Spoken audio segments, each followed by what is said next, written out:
剃须刀炖了架胡子，你不要着急换刀头，教你一招，滴上几滴这个液体，立马就变得锋利如新，再用1年也不会架胡子，也不会有问题。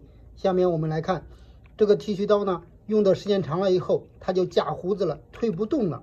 所以呢，我们只需要，你看，在这个刀头上面，一个上面滴上1滴，看到没？滴上1滴以后，把它打开，让它空转1分钟。你看，这样不停的拍打它，让这个液体呢跟这个刀头进行摩擦。你看了吧？这样拍打，你看了这个液体出来了吧？让它空转1分钟，这个刀头呢，它就变锋利了。